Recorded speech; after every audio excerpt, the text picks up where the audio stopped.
Su viuda limpió la sangre antes de llamar a la policía.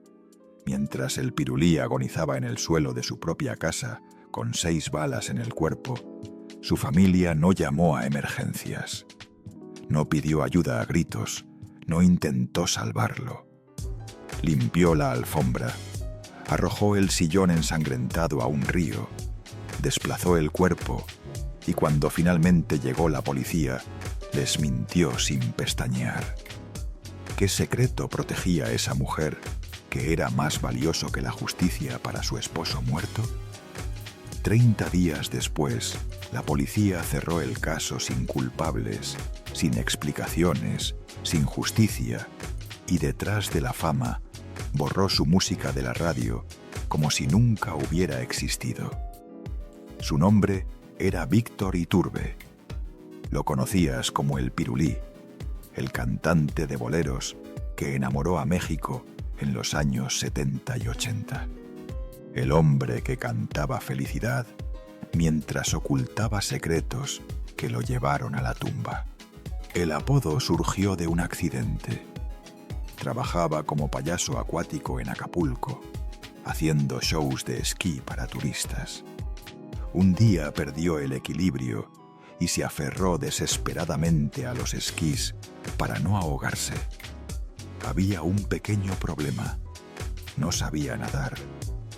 El locutor, al ver a este joven delgadísimo, con su traje de payaso aferrado a los esquís, exclamó: «¡Miren! Ese parece un pirulí». Y así, de un accidente que casi lo mata, nació el nombre que lo acompañaría hasta la tumba. Años después, un accidente de columna acabó con su carrera de payaso. Se fue a recuperar a Puerto Vallarta, cuando Vallarta era apenas un pueblo de pescadores que nadie conocía. Una noche tomó una guitarra abandonada en el bar de su hotel. Empezó a cantar. El dueño lo escuchó y le ofreció trabajo en ese mismo momento. Lo que comenzó como un pequeño espectáculo se transformó en un fenómeno. La gente reservaba habitaciones solo para escucharlo. Las noches bohemias en el Hotel Posada Vallarta se volvieron legendarias. Grabó un disco que no estaba pensado para venta comercial, solo un recuerdo para los huéspedes, pero llegó a una distribuidora y comenzó a venderse. Un día iba en un taxi y escuchó su canción Confidencias de Amor en la radio. Estaba en los primeros lugares. Bajó del taxi temblando y llamó a Irma. «Estoy sonando en la radio». En 1969, Felicidad de Armando Manzanero lo consagró como estrella nacional. Grabó siempre con Chamín Correa, el primer requinto de América. Se convirtió en el mayor promotor turístico de Puerto Vallarta. Pero la fama no explica el dinero. José José, el príncipe de la canción, vendió millones de discos. Ya murió prácticamente en la ruina. Juan Gabriel, el más grande de todos, trabajaba sin descanso para mantener su nivel de vida. Y el Pirulí, avioneta privada, rancho de 21 hectáreas, globo aerostático, caballos de carreras. Algo no cuadra. Y en México, lo que no cuadra mata. El Pirulí no trabajaba tanto como ellos. Hacía sus presentaciones, sí, pero pasaba largas temporadas en su rancho volando, criando caballos, viviendo como si el dinero creciera en los árboles. ¿De dónde venía? Esa pregunta se la hicieron todos. Los colegas que lo veían llegar en su avioneta, los amigos que visitaban su rancho, los periodistas que hacían cuentas. Los números nunca cuadraban y nadie preguntaba en voz alta, porque en el México de esa época preguntar demasiado era peligroso. Había ciertas cosas que era mejor no saber. Y lo que vas a escuchar es el crimen que el gobierno, detrás de la fama y el narcotráfico, enterraron juntos hace casi 40 años. Hoy vas a descubrir 4 cosas que casi nadie se atreve a contar. Primero, los archivos secretos que demuestran que el gobierno lo vigiló durante 5 años. Segundo, el documento que vincula su asesinato con el negocio de cocaína en los pasillos de detrás de la fama.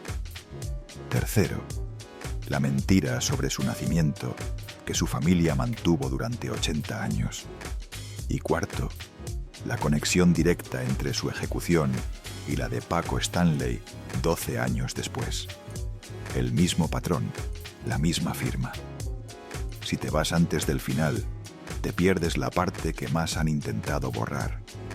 Y si esta clase de historias te enganchan, suscríbete al canal. Hay mucho más que no se cuenta en ningún otro lado. Guarda este detalle: un sillón ensangrentado flotando en un río. Lo vas a necesitar. Pero primero la tercera revelación, porque esta historia de mentiras empezó desde el primer día de su vida. Si buscas en Wikipedia dónde nació Víctor Manuel de Anda e Iturbe, te dirá que fue el 8 de mayo de 1936 en Ciudad Valles, San Luis Potosí. Si buscas en los archivos de Detrás de la Fama, encontrarás lo mismo. Si buscas en cualquier biografía oficial, en cualquier enciclopedia, en cualquier artículo periodístico de los últimos 50 años, encontrarás lo mismo. Ciudad Valles, San Luis Potosí. Mentira. En agosto de 2025, casi 40 años después de su muerte, un familiar directo reveló la verdad. Don Sergio Iturbe Larraga, pariente cercano de El Pirulí, confesó lo que la familia había callado durante décadas. El Pirulí no nació en Ciudad Valles, nació en la Ciudad de México. ¿Por qué importa esto? Porque desde el primer día de su existencia, la vida de Víctor Iturbe estuvo construida sobre mentiras, versiones contradictorias, historias que la gente quería creer, pero que nunca fueron ciertas. Si mintieron sobre algo tan simple como el lugar donde nació, algo que debería estar en un acta de nacimiento, algo que no tiene ninguna razón para ser secreto, ¿sobre qué más mintieron? Sobre el dinero, sobre los negocios, sobre las conexiones, sobre la noche en que murió. Era una familia que sabía guardar secretos, que sabía mantener versiones oficiales durante décadas, que sabía callar. Y cuando el Pirulí murió con 6 balas en el cuerpo, esa misma familia hizo lo que siempre había hecho. Construyó una versión y la sostuvo hasta hoy.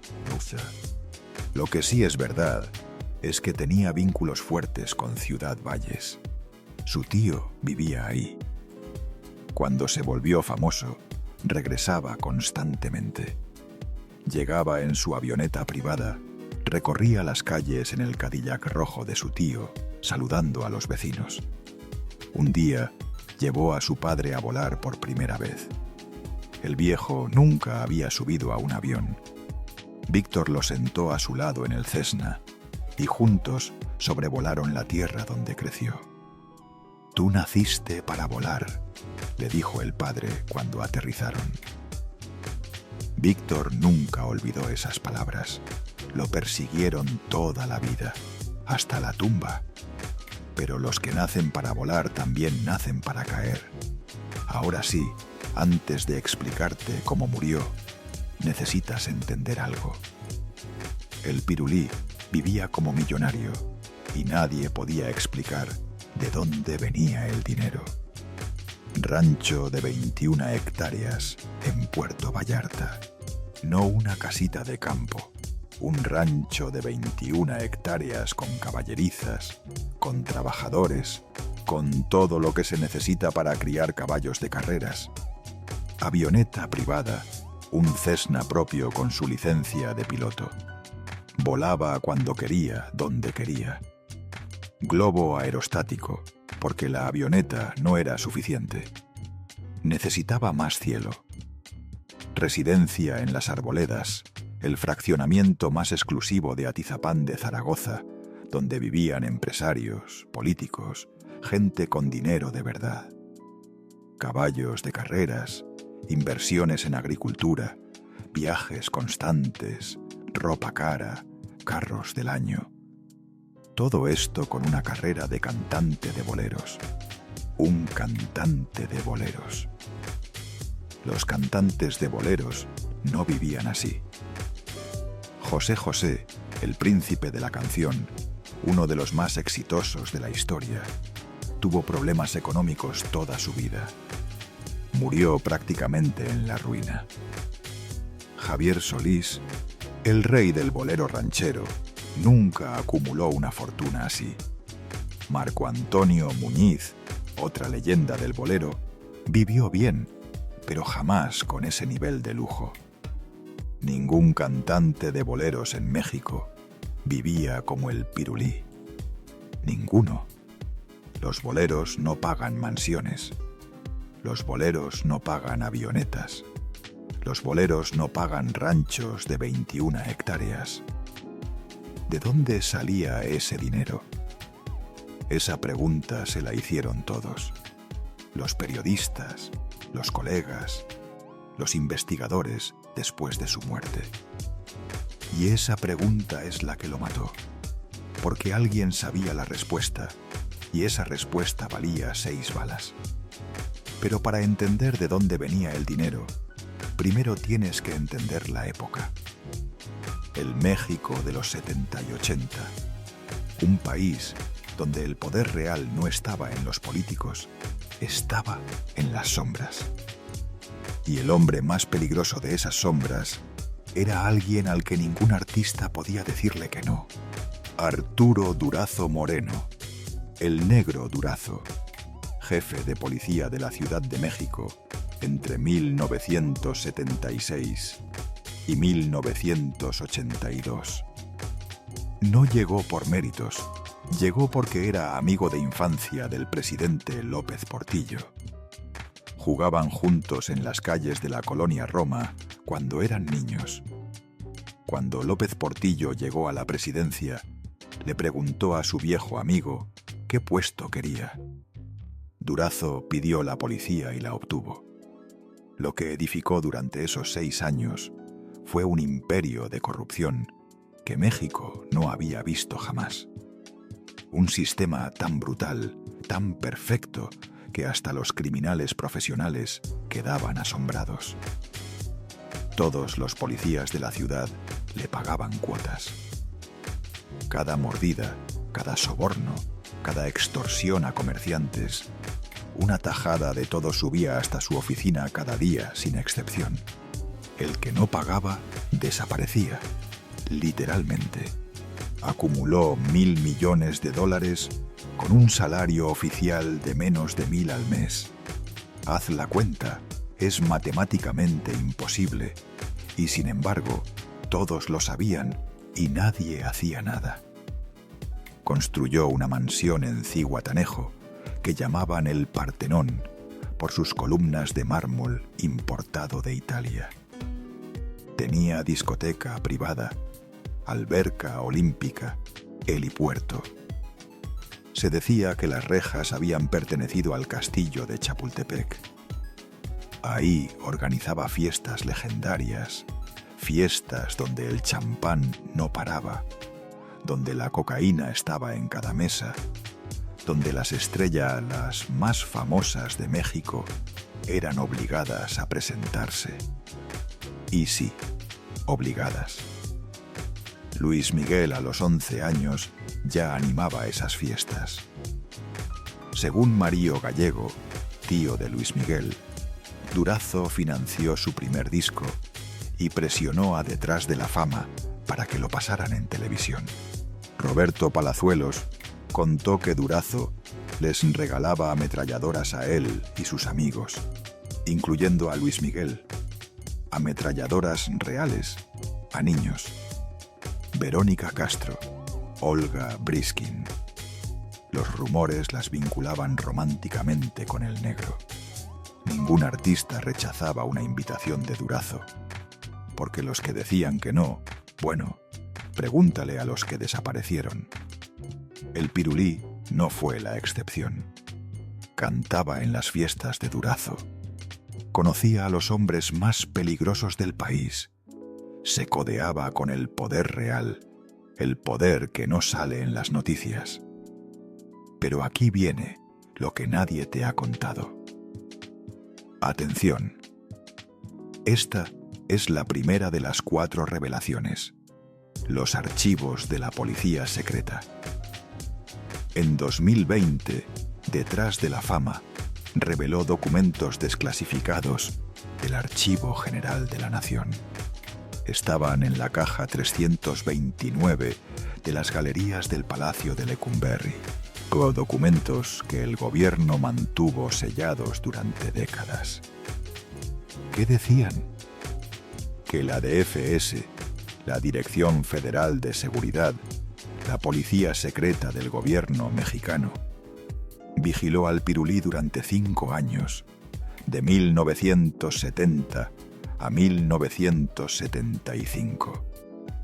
5 años de espionaje, agentes infiltrados en sus conciertos, grabadoras ocultas capturando todo lo que decía, informantes reportando cada uno de sus movimientos.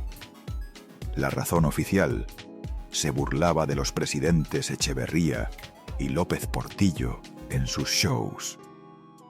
Hacía imitaciones. Contaba chistes políticos que hacían reír al público a costa del gobierno. Los reportes detallan sus rutinas. El 12 de noviembre de 1974, agentes de la DFS asistieron a un centro nocturno donde el Pirulí se presentaba. Grabaron todo. Un reporte de 1975 documenta. Víctor, imitando la voz del jefe del Ejecutivo Federal, dijo: «Ya le dije a Mario que tenga paciencia». «Ah, dije, paciencia, perdón». Era una burla a Mario Moya Palencia, secretario de Gobernación que aspiraba a la presidencia. Un cantante de boleros espiado por la policía secreta por contar chistes. En serio, el aparato de inteligencia del Estado mexicano gastaba recursos, agentes, tiempo y dinero en vigilar a un artista porque hacía reír a la gente. O tal vez los chistes eran la excusa. Tal vez había algo más que querían saber, algo sobre el rancho de 21 hectáreas, sobre la avioneta privada, sobre el estilo de vida que ningún cantante de boleros podía costear. Porque aquí está el detalle que lo cambia todo. La DFS no solo espiaba a opositores políticos, no solo vigilaba a estudiantes y sindicalistas. La DFS protegía al narcotráfico. El Cártel de Guadalajara, la primera gran organización criminal de México, operaba bajo protección directa de la DFS. Los nombres que fundaron el narco mexicano moderno trabajaban de la mano con la policía secreta. Rafael Caro Quintero, el pionero de la marihuana sin semilla. Ernesto Fonseca Carrillo, Don Neto. Miguel Ángel Félix Gallardo, el jefe de jefes. Todos pagaban cuotas millonarias a los comandantes de la DFS. Era un negocio entre socios. Los agentes de la DFS les entregaban credenciales oficiales del gobierno para moverse libremente. Protegían los cargamentos que cruzaban fronteras. Servían como guardaespaldas en ranchos donde se procesaba la cocaína. La misma agencia que espiaba al Pirulí por contar chistes protegía a los narcos más poderosos del continente. Coincidencia. En el México de esa época no existían las coincidencias, solo conexiones que nadie quería ver. En 1985, todo se derrumbó. La DFS fue desmantelada después de que se descubriera su participación en el secuestro, tortura y asesinato del agente de la DEA, Enrique Kiki Camarena. Camarena era un agente estadounidense que investigaba al cártel de Guadalajara. Estaba demasiado cerca de la verdad. Entonces lo secuestraron. Lo torturaron durante más de 30 horas, mientras un médico lo mantenía con vida para que siguiera sufriendo. Grabaron todo y finalmente lo mataron. Cuando Estados Unidos presionó, cuando las pruebas se acumularon, salió la verdad. Agentes de la DFS habían participado. La Policía Secreta de México, torturando y matando a un agente estadounidense para proteger narcotraficantes. El escándalo fue mundial. La DFS fue disuelta. Sus archivos sellados. El Pirulí fue asesinado en 1987, 2 años después de que cayera la DFS. Guarda esa fecha. La cronología importa. Ahora viene la segunda revelación, la que explica el dinero, la que conecta todo. Según el libro Nación TV de Fabricio Mejía Madrid, el Pirulí había establecido un negocio en los pasillos de detrás de la fama. Vendía cocaína al mundo del espectáculo. El cantante romántico, el de los boleros, el que le cantaba al amor en cada presentación, distribuyendo droga entre sus colegas. Por eso el rancho de 21 hectáreas. Por eso la avioneta privada. Por eso el globo aerostático. Por eso la residencia en el fraccionamiento más exclusivo de la ciudad. Por eso el dinero que ningún cantante de boleros podía explicar. No era un cantante que se metió en el narco por accidente. Era un hombre que encontró un negocio más lucrativo que la música y usó su fama, sus contactos, su acceso a los estudios de televisión para mover mercancía entre la gente más famosa del país. Piensa en eso un momento. Los años 80 en México. La cocaína estaba de moda en todo el mundo. Hollywood la consumía. Las estrellas de rock la consumían. Y el mundo del espectáculo mexicano no era diferente. ¿Quién mejor para distribuirla que alguien que ya estaba adentro? Alguien que conocía a todos. Alguien que tenía acceso a los camerinos, a las fiestas privadas, a los eventos exclusivos donde se reunía la élite del entretenimiento. El Pirulí era ese alguien. Tenía la cobertura perfecta. Un cantante querido, respetado, con imagen de hombre romántico. Nadie sospecharía de él. Nadie revisaría su equipaje. Nadie cuestionaría por qué entraba y salía de detrás de la fama a cualquier hora. Y tenía los contactos correctos. La DFS, que lo vigilaba, también protegía a sus proveedores. El cártel de Guadalajara dominaba el mercado. Los comandantes corruptos garantizaban que la mercancía llegara sin problemas. Era el intermediario perfecto, demasiado perfecto. Los hechos hablan solos. Ninguna otra explicación justifica el estilo de vida que llevaba. Los cantantes de boleros de esa época no vivían así. Pero había algo más que complicaba todo. Algo que quizás fue lo que realmente lo mató. Algo más peligroso que el narco. El Pirulí Era un conquistador sin límites. No solo vendía droga, coleccionaba mujeres como otros coleccionan trofeos. Se jactaba de sus conquistas, presumía nombres que no debía presumir. En el mundo del espectáculo mexicano, donde los egos son frágiles y los celos mortales, eso es jugar con fuego. Hay una canción suya que se volvió éxito. Verónica.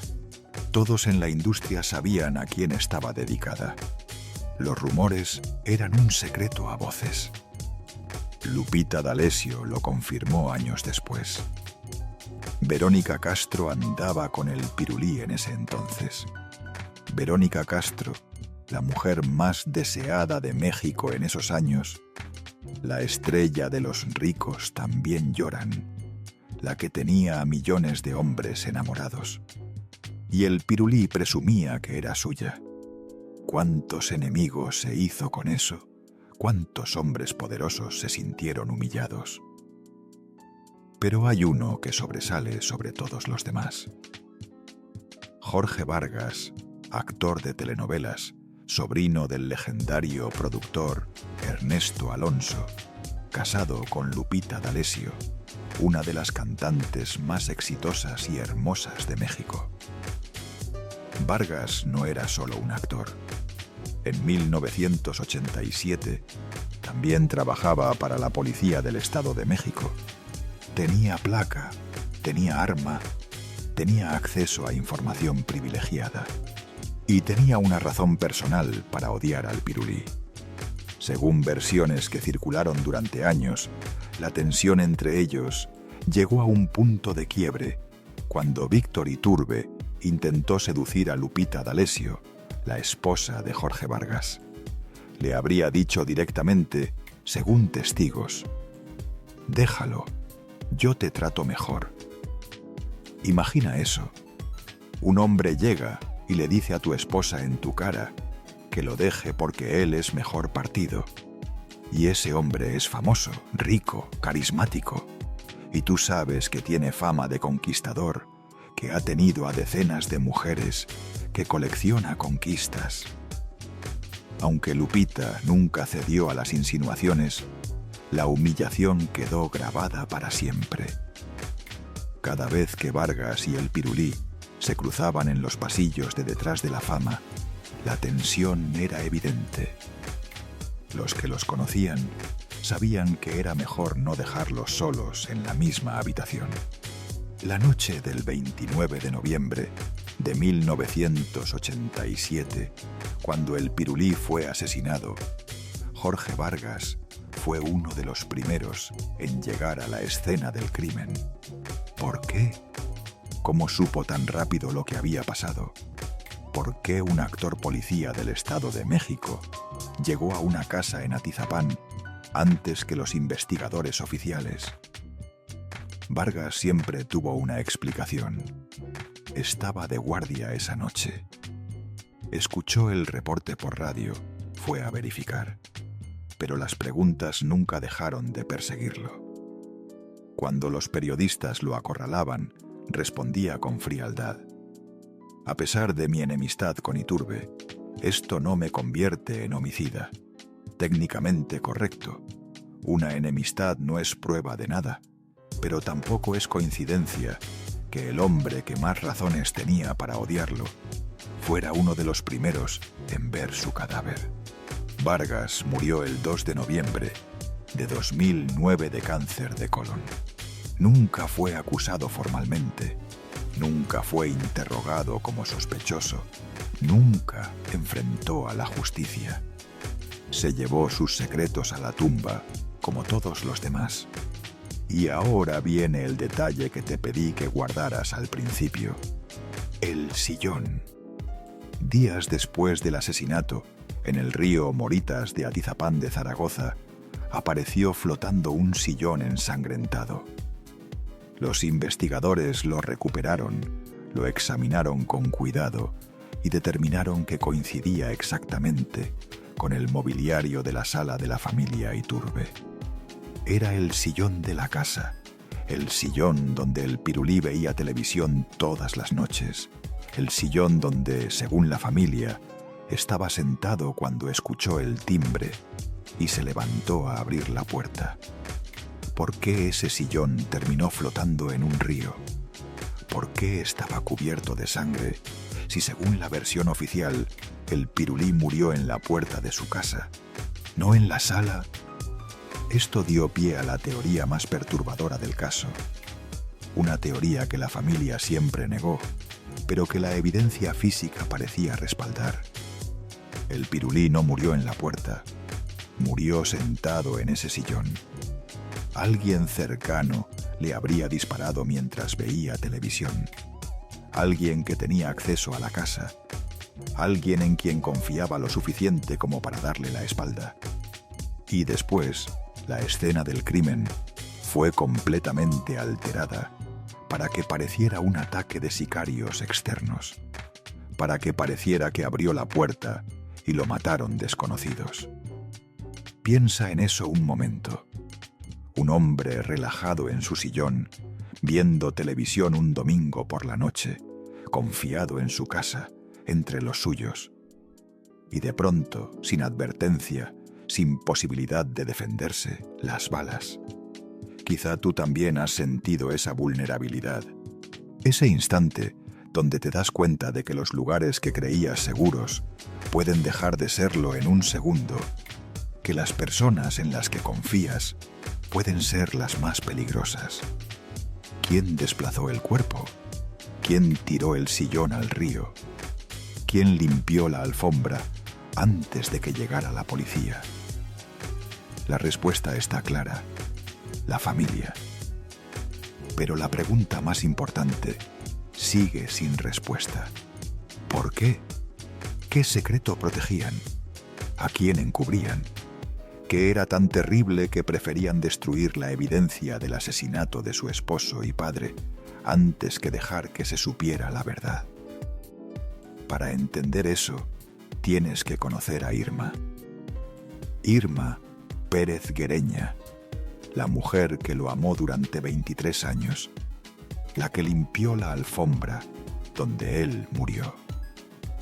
Se conocieron en 1962, cuando él todavía era un don nadie, un payaso de shows acuáticos en Acapulco, un soñador sin dinero, sin fama, sin futuro visible. Ella era una joven de familia de clase media, con estudios, con expectativas de un matrimonio respetable. Me conquistó con su facilidad para hacerme reír, diría años después, y porque era muy romántico. Me llevaba flores a cualquier hora, me cantaba bajo la ventana. Quizá tú también conoces ese amor, el que te hace creer que todo es posible, el que te hace ignorar las señales de advertencia. Los padres de Irma no aprobaban. ¿Quién es este muchacho sin oficio ni beneficio? Pero cuando Víctor tuvo un accidente de columna en 1964 y ella lo cuidó durante semanas, los padres vieron cómo se amaban. Cambiaron de opinión. Se casaron ese mismo año. Tuvieron 4 hijos: Víctor Manuel, Lucía, Astrea y Michelle. 2 hijas llamadas Lucía. No es un error. La primera falleció antes de cumplir 1 año. El dolor fue tan grande que cuando nació otra niña le pusieron el mismo nombre. Quizá tú también has sentido ese vacío, el que dejan los que se van demasiado pronto. Irma lo acompañó en todo, en la pobreza de los primeros años, en la fama cuando llegó, en los secretos que fueron acumulándose, en las mentiras que tuvo que aceptar. 23 años de matrimonio, 23 años de construir una vida juntos. Y cuando él murió, ella tomó una decisión que nadie ha podido explicar: destruir las pruebas. ¿Por qué? Solo hay 2 posibilidades. O Irma sabía quién lo mató y lo estaba protegiendo, o Irma sabía algo que, si salía a la luz, destruiría a toda la familia. Quizás ambas. La familia del Pirulí eligió el silencio, y ese silencio dura hasta hoy. Pero antes de entender por qué callaron, necesitas saber algo más sobre quién era realmente Víctor Iturbe. El Pirulí tenía una obsesión que lo definía: el cielo. Desde joven todo lo que quería era volar. Empezó con aviones a control remoto. Los compraba importados, los más caros que encontraba. Pasaba horas haciéndolos surcar el cielo, mientras sus hijos corrían detrás. Pero no era suficiente, necesitaba más. Pasó a los planeadores. Esa sensación de flotar sin motor lo hacía sentirse más vivo que cualquier cosa en tierra. Decía que arriba, en el silencio del cielo, podía pensar con claridad. Obtuvo su licencia de piloto y compró un Cessna propio. Volaba de Puerto Vallarta a la Ciudad de México como quien toma un taxi. Y finalmente, en 1983, un globo aerostático. El siguiente nivel: dejarse llevar por el viento, sentir que no había nada entre él y el infinito. Tú naciste para volar, le había dicho su padre cuando era niño. Hoy Víctor se lo creyó como una verdad absoluta. Cada vez que subía al cielo, sentía que cumplía su destino. En todas esas aventuras lo acompañaba su mejor amigo, Manuel Santos. Se conocían desde la infancia en Guadalajara. Habían crecido juntos. Cuando Víctor era un don nadie, Manuel estaba ahí. Cuando se convirtió en estrella, Manuel seguía ahí sin pedirle nada. Eran inseparables, hermanos de otra madre. Quizá tú también has tenido un amigo así, alguien que te conoce desde antes de que fueras quien eres ahora. Alguien que nunca te pide nada, porque con estar cerca le basta. Un día de 1984, durante un vuelo en Morelos, el globo chocó contra cables de alta tensión.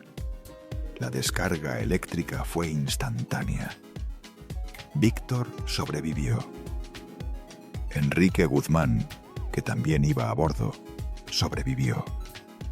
Manuel Santos recibió la peor parte de la descarga. Las quemaduras fueron devastadoras. Murió en los brazos de Víctor mientras esperaban una ambulancia que llegó demasiado tarde.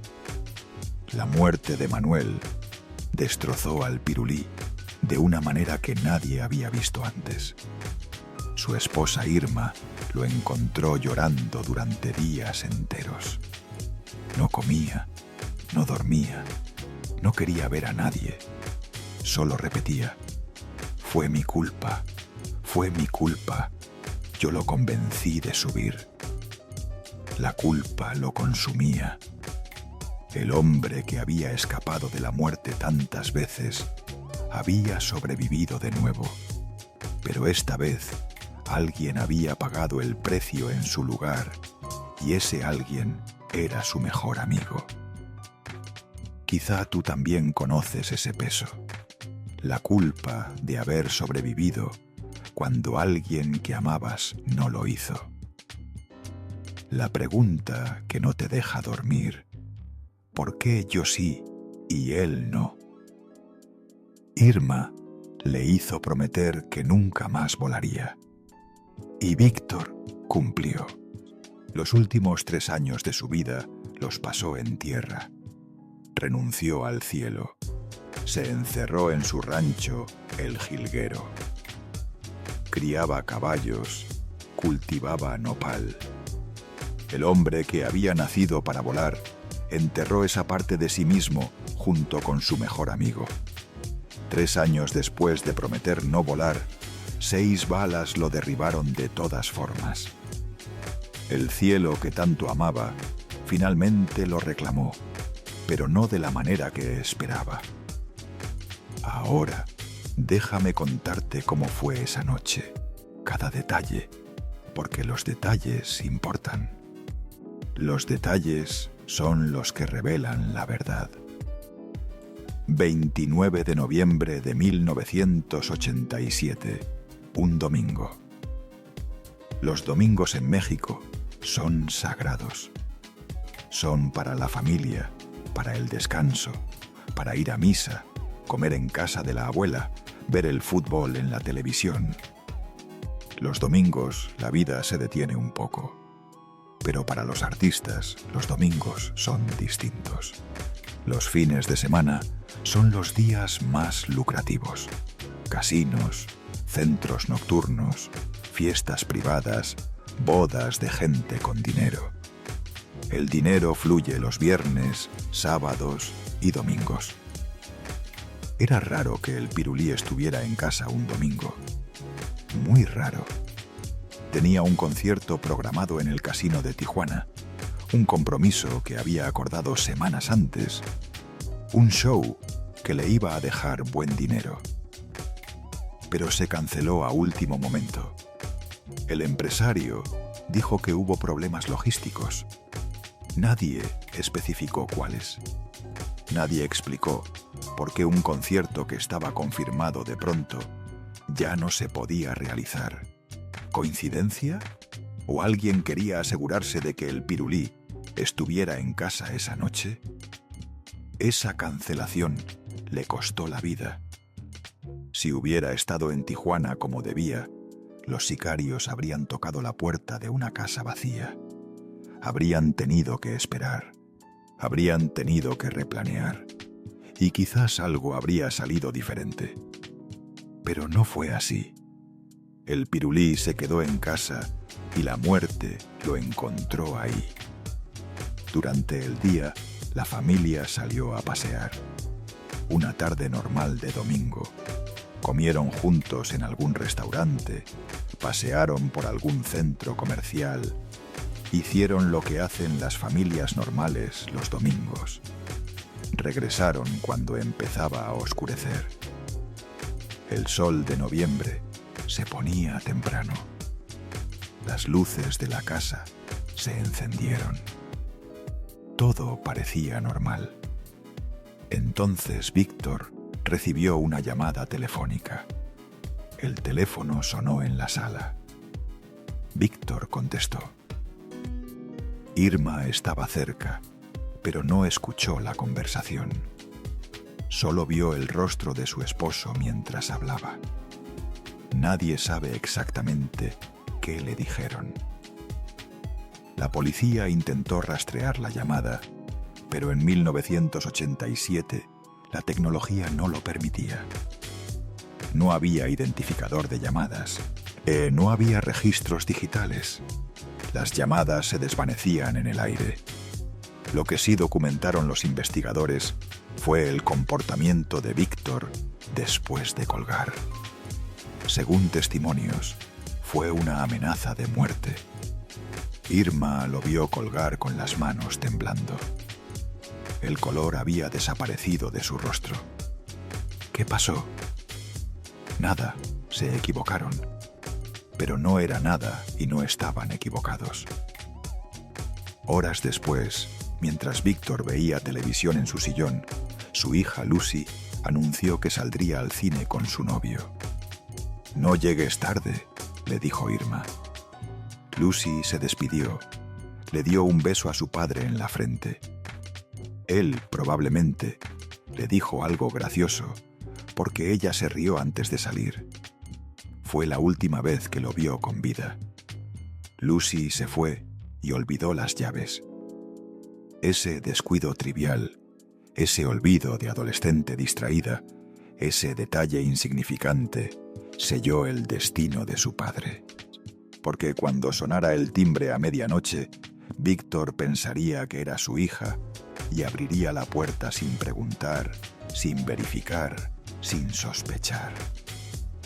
Las horas transcurrieron. La casa se quedó en silencio.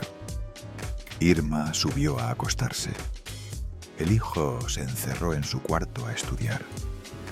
Víctor se quedó solo en la sala, las luces apagadas, excepto por el resplandor de la televisión. No sabemos qué veía. No sabemos si pensaba en la llamada amenazante. No sabemos si había logrado convencerse de que no era nada. A medianoche sonó el timbre. Víctor miró hacia la puerta. Lucy se fue sin llaves. Recordó. Se levantó del sillón. Caminó hacia la puerta, probablemente arrastrando los pies, cansado. Probablemente sonriendo, preparando algún comentario gracioso para recibir a su hija, que siempre olvidaba todo. Abrió. No era Lucy. Eran 3 hombres. Sin decir palabra, le dispararon. 6 balas calibre 9 milímetros, tipo expansivas. El tipo de bala que se abre al entrar en el cuerpo para causar el máximo daño. El tipo que usan los profesionales que quieren asegurarse de que su objetivo no sobreviva. 3 tiradores sincronizados. Cada uno disparó 2 veces. Coordinación perfecta, entrenamiento militar o de sicariato. No fueron delincuentes comunes, no fue un robo. Fueron profesionales, cumpliendo un encargo por el que les pagaron. Las balas perforaron el tórax, el abdomen, una clavícula, la arteria femoral. El pirulí cayó al suelo de su propia casa. Al escuchar las detonaciones, Irma despertó de golpe. Bajó corriendo las escaleras gritando el nombre de su esposo. Su hijo salió del cuarto donde estudiaba.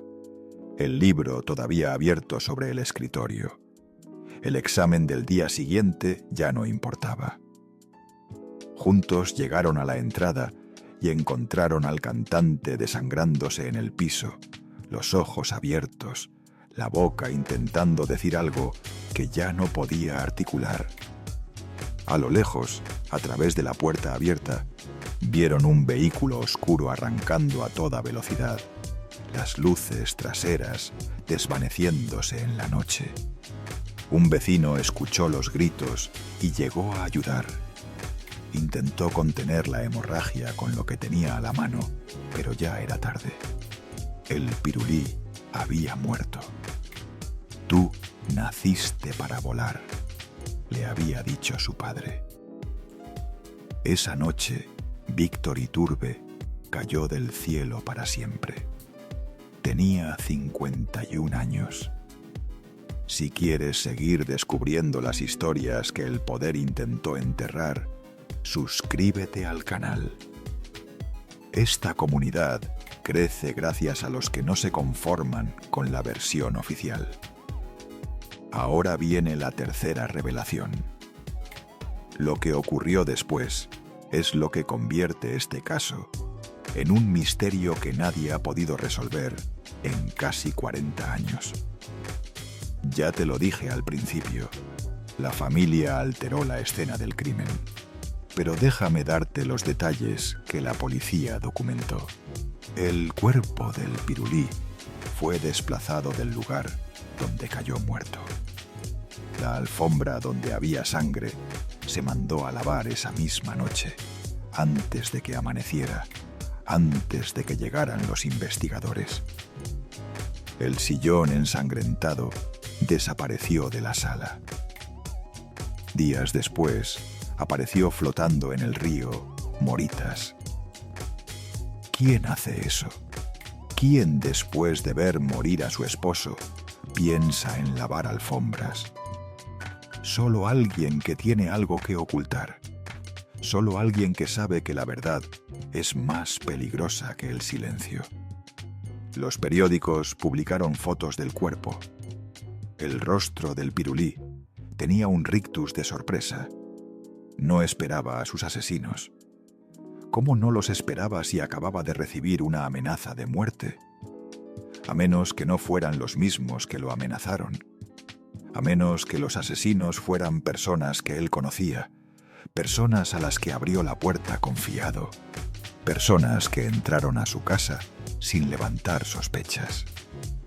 Al sepelio acudieron las estrellas más grandes de México: Raúl Velasco, Enrique Guzmán, José José. Los que lo conocían desde los años de gloria. Ninguno quiso hacer comentarios. Ninguno dijo una palabra sobre lo que sabían. Ninguno señaló a nadie. El silencio del mundo del espectáculo fue ensordecedor. Raúl Velasco, que lo había presentado decenas de veces en Detrás de la Fama, el programa más importante de la televisión mexicana. No dijo nada. Enrique Guzmán, que había estado con él en el globo cuando murió Manuel Santos, que conocía sus secretos, sus vuelos, sus aventuras, no dijo nada. José José, el príncipe de la canción, que compartía escenario con él en los grandes eventos, que sabía cómo funcionaba el negocio por dentro, no dijo nada. Todos callaron como si hubieran recibido la misma instrucción, como si supieran que hablar era peligroso, como si alguien les hubiera dejado claro que el silencio era la única opción. ¿Quién tenía ese poder? ¿Quién podía hacer que las estrellas más grandes de México cerraran la boca al mismo tiempo? Solo alguien con conexiones en el gobierno, en Detrás de la Fama, en el narcotráfico. Los tres poderes que controlaban México en esa época. Los tres poderes que, según las investigaciones, estaban involucrados en la vida del Pirulí. Y aquí viene lo más perturbador de todo. Los restos del Pirulí fueron cremados en plena investigación, antes de que el caso se resolviera. Piensa en eso un momento. El cuerpo de una víctima de asesinato es evidencia. Es lo más importante que tiene la policía para resolver el caso. Puede revelar cosas que las autopsias iniciales no encontraron. Puede ser reexaminado con nueva tecnología. Puede contradecir versiones oficiales. La evidencia no se destruye, se preserva, se protege. Es sagrada para cualquier investigación seria, a menos que alguien quiera que desaparezca. ¿Quién autorizó la cremación?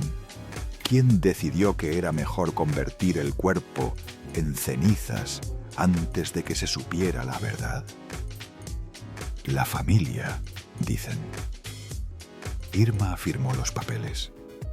Pero ¿quién le dijo que lo hiciera? ¿Quién la persuadió de que era lo mejor? ¿Quién la presionó? Las cenizas fueron esparcidas en Puerto Vallarta, en el tramo de mar que tanto amaba, en el lugar donde había encontrado su voz décadas atrás, cuando era un payaso con la espalda rota, cantando en el bar de un hotel. Poético, sí, pero también conveniente. Sin cuerpo no hay segunda autopsia, no hay nuevas pruebas, no hay forma de contradecir la versión oficial, no hay manera de saber si las balas entraron por el frente o por la espalda, no hay manera de confirmar si murió en la puerta o en el sillón. El cuerpo era la última prueba y lo convirtieron en cenizas. La Procuraduría estableció 3 hipótesis oficiales. Primera, crimen pasional. El Pirulí tenía enemigos por sus conquistas amorosas. Jorge Vargas, el esposo de Lupita D'Alessio. Quizás otros maridos ofendidos que nunca se mencionaron públicamente. Quizás algún hombre poderoso cuya esposa o amante había caído en las redes del cantante. En el México de esa época, los crímenes pasionales eran frecuentes y a veces convenientes para encubrir otras cosas. Segunda, deudas. El Pirulí debía dinero a gente peligrosa, apostador, derrochador. Vivía por encima de sus posibilidades. Incluso contando el dinero de la droga. Quizás debía a los proveedores. Quizás había quedado mal con alguien que no aceptaba excusas. Las deudas con el narco se cobran con balas. Eso lo sabe cualquiera que haya vivido en México. Tercera, ajuste de cuentas del narcotráfico, la más probable, la que todos creían, pero nadie quería investigar a fondo. El pirulí sabía demasiado. Conocía a los proveedores, conocía a los clientes, conocía los canales por donde circulaba la mercancía, conocía nombres que nunca debería haber conocido. Quizás quiso salirse del negocio. Quizás amenazó con hablar. Quizás simplemente se volvió un riesgo que era mejor eliminar. O quizás todo junto. Quizás fue una combinación de celos, deudas y secretos peligrosos. Quizás fueron varias personas con diferentes motivos que se pusieron de acuerdo. O quizás nunca sabremos la verdad completa. En diciembre de 1987, apenas un mes después del asesinato, la Procuraduría cerró el caso. Un mes. 30 días para investigar el asesinato de una de las estrellas más famosas de México. 30 días para entrevistar testigos, analizar pruebas, seguir pistas. Es un chiste. Cualquier investigación seria toma meses, años. Pero esta se cerró en 30 días. Razón oficial: poca colaboración de la familia. La familia que limpió la alfombra, que arrojó el sillón al río, que desplazó el cuerpo, que cremó los restos. Esa familia no quiso colaborar. ¿Te sorprende? Después del cierre del caso, la familia hizo algo que nadie esperaba. Vendieron todo: la casa donde él murió, el rancho en Puerto Vallarta, los carros, los caballos, todo lo que habían construido durante décadas, y desaparecieron. Irma y los hijos se fueron a un lugar que jamás fue revelado públicamente. Cambiaron de vida, cambiaron de ciudad. Según algunos rumores, cambiaron hasta de nombre. Nunca más dieron entrevistas. Nunca más hablaron del caso. Nunca más explicaron por qué hicieron lo que hicieron esa noche. Nunca más pisaron los estudios de Detrás de la Fama. Nunca más aparecieron en público. Se esfumaron como si nunca hubieran existido. Miedo, probablemente. Después de ver lo que le hicieron a Víctor, cualquiera tendría miedo. Culpa. Quizás cargar con el peso de haber alterado la escena del crimen, de haber destruido evidencia, de haber ayudado a que los asesinos quedaran libres. Eso destruye a cualquiera. ¿O algo más? ¿Sabían algo que los obligaba a esconderse? ¿Los habían amenazado? ¿Les habían dejado claro que si hablaban ellos serían los siguientes? Nadie lo sabe. Y ellos nunca lo van a contar. La casa donde murió el pirulí, la casa en las Arboledas, donde sonaron los 6 disparos, fue demolida poco después. El terreno se vendió. Los nuevos dueños levantaron algo diferente. Hoy es parte de un campo de golf. Gente adinerada jugando donde antes había sangre. Carritos eléctricos pasando por donde cayó el cuerpo. Risas y tragos donde antes hubo gritos de horror. El lugar del crimen ya no existe, como si también lo hubieran borrado. Y la música del pirulí desapareció de la radio durante años. Sus canciones dejaron de sonar. Felicidad, que había sido un éxito rotundo, ya no se escuchaba. Verónica, que todos tarareaban, se volvió silencio. Sus discos dejaron de venderse. Su nombre dejó de mencionarse, como si alguien hubiera dado la orden, como si existiera una lista negra, como si el sistema entero, detrás de la fama, las estaciones de radio, los productores, hubiera decidido que el Pirulí debía ser olvidado. ¿Quién tiene ese poder? ¿Quién puede borrar a una estrella de la memoria colectiva? Solo alguien que controla los medios. Solo alguien con conexiones en los lugares correctos. Solo alguien a quien nadie se atreve a contradecir. El hombre que cantó felicidad para millones fue silenciado incluso después de muerto. Ahora la cuarta y última revelación, la que conecta todo, la que demuestra que el Pirulí no fue un caso aislado, la que prueba que había un patrón. 7 de junio de 1999, casi 12 años después. Ciudad de México, mediodía. Un día normal de trabajo, el sol brillando, la gente yendo y viniendo, nada fuera de lo común. Paco Stanley, el conductor más popular de la televisión mexicana, sale de los estudios de Detrás de la Fama San Ángel después de terminar su programa matutino. El mismo programa que millones de mexicanos veían mientras desayunaban. El mismo programa donde hacía reír a las familias cada mañana. Sale con su equipo. Van al restaurante El Charco de las Ranas, un lugar en Periférico Sur que frecuentaba. Un sitio donde todos lo conocían, donde tenía su mesa reservada, donde se sentía seguro. Se estaciona en el estacionamiento del restaurante, baja del carro, camina hacia la entrada.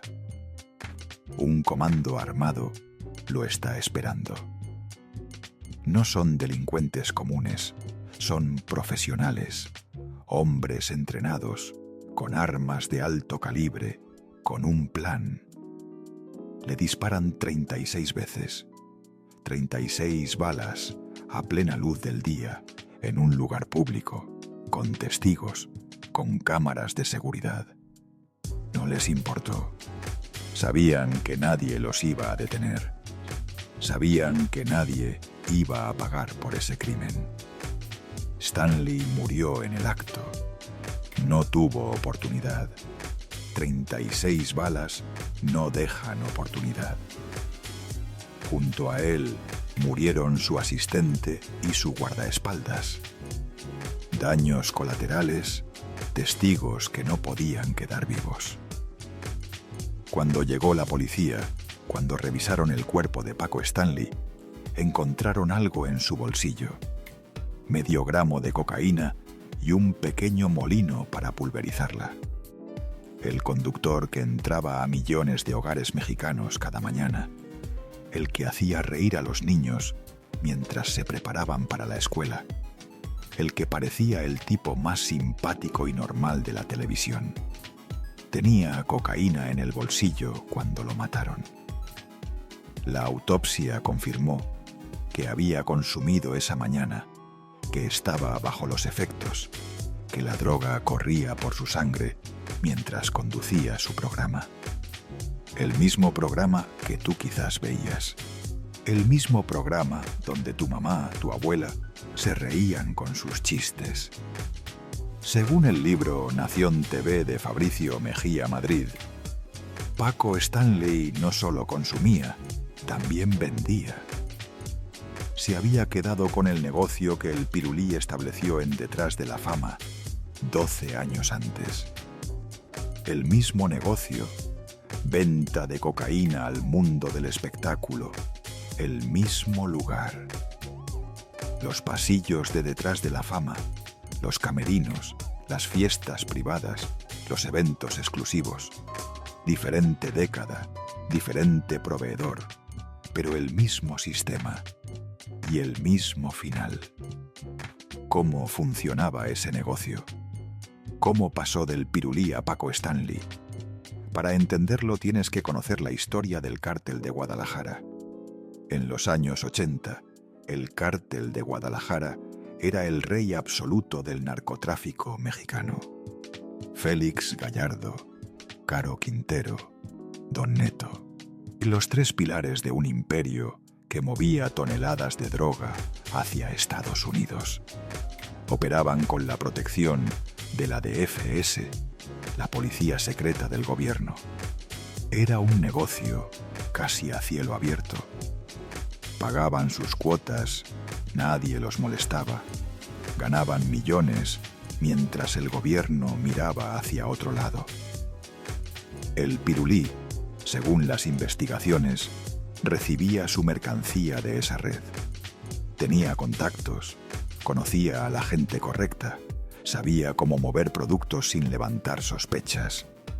Pero en 1985 todo cambió.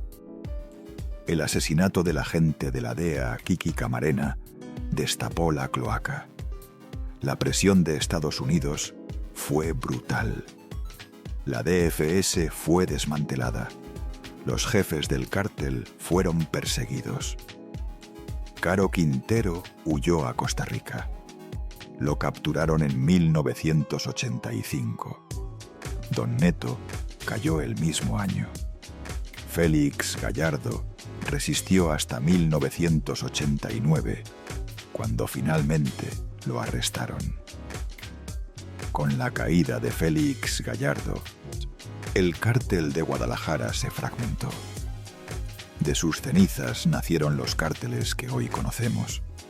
El de Tijuana, manejado por los hermanos Arellano Félix. El de Juárez, bajo Amado Carrillo Fuentes. El de Sinaloa, con el Chapo Guzmán comenzando su ascenso. El Pirulí fue asesinado en 1987, justo en medio de esa transición, cuando el viejo sistema estaba cayendo y el nuevo todavía no se consolidaba. Cuando las alianzas cambiaban de la noche a la mañana, cuando nadie sabía quién mandaba. Fue víctima de esa transición. ¿Sabía demasiado sobre el viejo sistema? ¿Alguien quería asegurarse de que no hablara? Para 1999, cuando mataron a Paco Stanley, el panorama era completamente diferente. Los nuevos cárteles estaban consolidados, las rutas definidas. Y el negocio de la cocaína en Detrás de la Fama seguía operando, pero con nuevos proveedores. Stanley, según Fabricio Mejía, había heredado ese negocio. No sabemos exactamente cómo. Quizás conocía a las personas correctas. Quizás alguien se lo ofreció. Quizás simplemente ocupó el vacío que dejó el Pirulí. Lo que sí sabemos es que terminó igual. El mismo patrón. Múltiples tiradores, balas de alto calibre, ejecución coordinada, profesionales haciendo un trabajo limpio. Y el mismo silencio después. Casos cerrados, sin culpables, familias destruidas, memorias que se borran. Pero hay un detalle escalofriante que quedó grabado en televisión nacional. Un detalle que millones de personas vieron sin entender lo que significaba. Un detalle que, visto con la perspectiva del tiempo, cobra un significado siniestro. El mismo día de su muerte, apenas unas horas antes de ser asesinado, Paco Stanley le dice a Mario Bezares en vivo: «Ya págales, págales, eso es lo que tienes que hacer». Lo dijo como si fuera un chiste, una de tantas bromas durante el programa. El público en el estudio se rió. Bezares hizo una mueca cómica. Los televidentes en sus casas sonrieron sin darle importancia. Millones de personas lo vieron. Nadie pensó nada. No era un chiste. Estaba hablando de una deuda con el narco. Sabía que lo iban a matar. estaba advirtiendo a su compañero de algo inevitable. Era una confesión, un grito de auxilio disfrazado de comedia. Horas después, Paco Stanley estaba muerto en un charco de sangre y esas palabras quedaron grabadas para siempre. Ya págales. El caso de Stanley también se cerró sin justicia real. Mario Bezares fue acusado de participar en el asesinato. Lo arrestaron, lo encarcelaron. Pasó meses en prisión mientras la prensa lo destrozaba, mientras su carrera se desmoronaba, mientras su nombre quedaba manchado para siempre. Pero las pruebas no existían, o las hicieron desaparecer. Bezares fue liberado por falta de evidencia. Los verdaderos asesinos nunca fueron encontrados, nunca fueron juzgados, nunca pagaron por esas 36 balas. Igual que con el Pirulí, dos artistas de detrás de la fama, dos ejecuciones profesionales, 12 años de diferencia. El mismo patrón, tiradores múltiples, balas de alto calibre, coordinación perfecta, escape limpio. El mismo escenario, el mundo del espectáculo mexicano, los pasillos de detrás de la fama. El mismo silencio después, casos cerrados, sin culpables, familias destruidas, memorias que se borran. ¿Coincidencia? No existen las coincidencias. No en este mundo, no en este negocio. Es un patrón, una advertencia. Si te metes en esto, así terminas. El Pirulí lo aprendió en 1987. Paco Stanley lo aprendió en 1999. Es un patrón, una advertencia. Si te metes en esto, así terminas. Víctor Iturbe murió a los 51 años. Dejó preguntas que nadie ha respondido en casi 40 años. ¿Por qué su familia alteró la escena del crimen? ¿Por qué cremaron el cuerpo antes de resolver el caso? ¿Por qué su música desapareció de la radio? ¿Y por qué 12 años después, otro famoso de detrás de la fama moriría exactamente igual? La verdad murió con él esa noche de noviembre. O tal vez la saben personas que todavía están vivas, personas que guardan silencio porque saben lo que les pasa a los que hablan. Tú naciste para volar, dijo su padre cuando era niño. Toda su vida persiguió ese cielo, en la fama, en el dinero, en los secretos que lo elevaron por encima de los demás. Pero nadie le advirtió que los que vuelan muy alto terminan cayendo. Y cuando cayó con 6 balas en el cuerpo, su propia familia se encargó de borrar las huellas. Limpiaron la sangre, arrojaron el sillón, cremaron el cuerpo, desaparecieron. Esa es la historia que detrás de la fama quiso enterrar, que el gobierno espió, que el narcotráfico silenció y que hoy finalmente has escuchado completa. Si esta historia te tocó, compártela, suscríbete al canal y actívale la campana para que no te pierdas lo que viene. La próxima semana, Paco Stanley, el que heredó el negocio, el que pagó el mismo precio con